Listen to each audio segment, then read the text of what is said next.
Today, I want to explain why the shorts are desperate to avoid the squeeze, and how they're trying and failing to dodge it through the use of synthetic risk transfers. So stay tuned and let's make some money. Today, I also want to go through our 84% gainer from the Millionaire Mindset Trading Group, which is actually a trade we've taken over the last few days for total gains of 247%. But now I want to dive straight in with the key information. So, Biotech Moose tweeted saying hedge fund and bank collateral is getting so tight they're resorting to sharing risk to reduce collateral requirements that trigger margin calls. They're effectively arranging and rearranging deck chairs on the Titanic, which is not going to end well for them. So this screenshot shows that hedge funds and banks have found another way to kick the can on meeting collateral requirements through the use of synthetic risk transfers.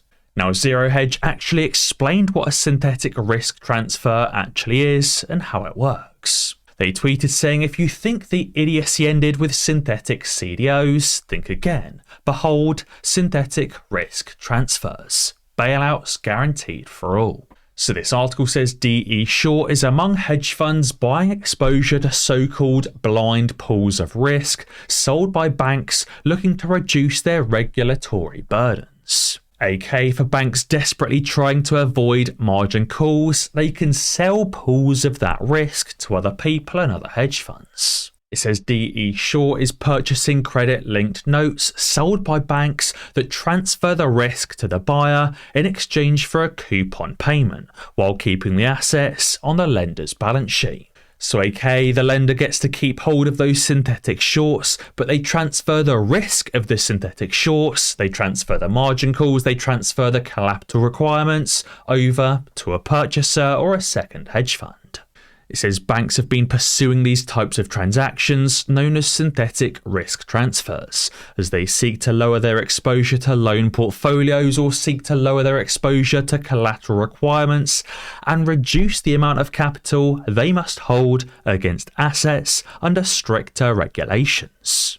So back to Biotech Moose's tweet, it says banks are bypassing stringent federal banking requirements by offloading their risky assets using synthetic risk transfers. SRT contracts can be variable in length, so there's no fixed length term. Effectively, in an SRT transaction, one party, aka a hedge fund, assumes the risk of another counterparty, aka a bank, in exchange for a fee. The underlying assets can vary but often include credit default swaps, aka including those AMC bullet swaps and total return swaps, loans, mortgages, or other debt instruments that the transferring party wants to reduce exposure to.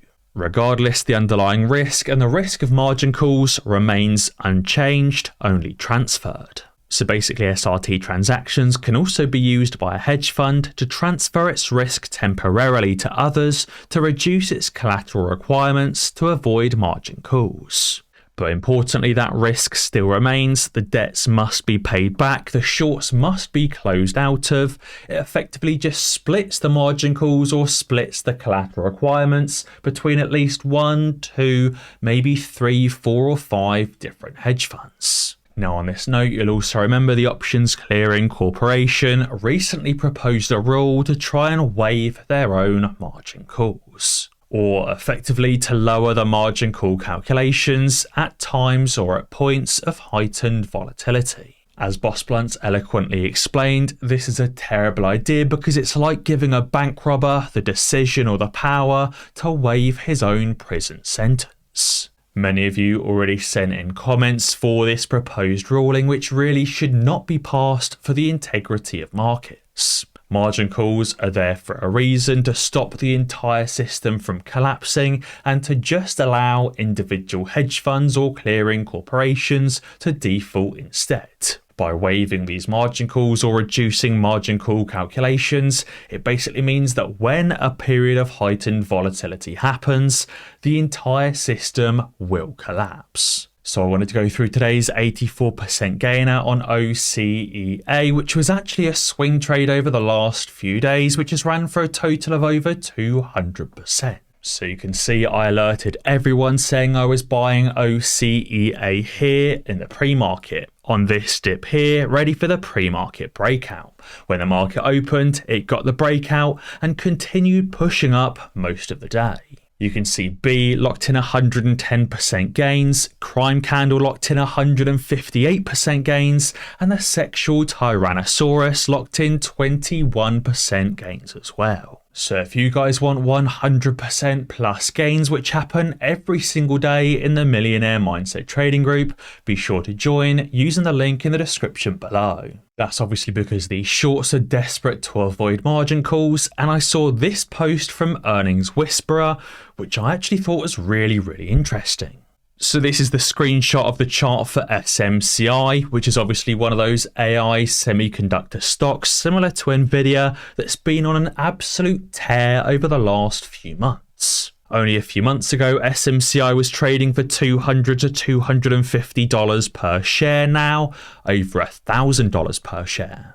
But what's actually interesting, and Earnings Whisperer has even provided the data and facts to support it, is the shorts haven't closed out of their short positions from $250, they've actually added more shorts. So you can see here these shorts were holding 4.5 million shares shorted at $250 per share, but that's now increased to over 5 million shares shorted, and the shorts haven't closed. That means these shorts are incredibly underwater on SMCI, and things are just getting worse and worse for them. What's important, as Earnings Whisperer has tweeted, they've said, I don't know who needs to hear this, but it's not a short squeeze until short sellers actually close their short positions. So what this means is SMCI has ran to over $1,000 per share, and the shorts haven't even yet been squeezed from their positions.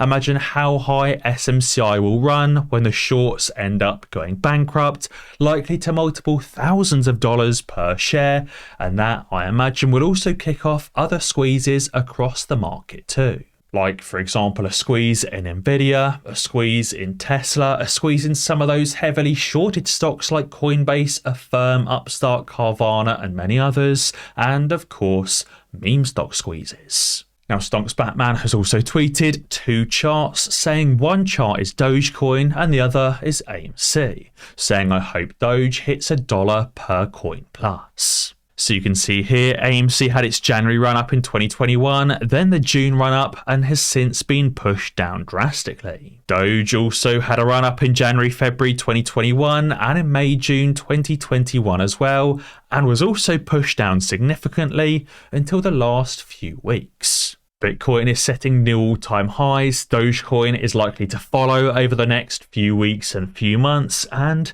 AMC could potentially follow as well. And that's because, as Edward Burchuk tweeted, these hedge funds are effectively using the exact same algorithms. This chart has a number of different cryptos and a number of different meme stocks like AMC, GameStop, Doge, and others, all implied or all overlaid over the top of each other.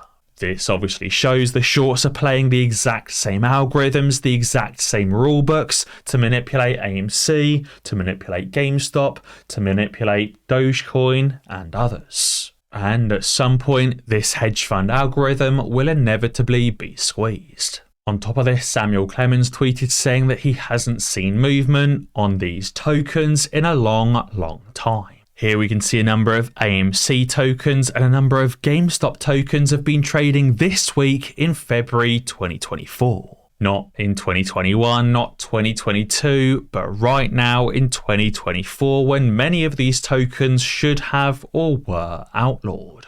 This is very interesting. They're not just doing it with AMC, but also doing it with GameStop, clearly preparing for a big move. But guys, be sure to let me know what you think down in the comments below. And as always guys, be sure to ding that notification bell, because that way you'll be alerted when I upload a new video. Cheers.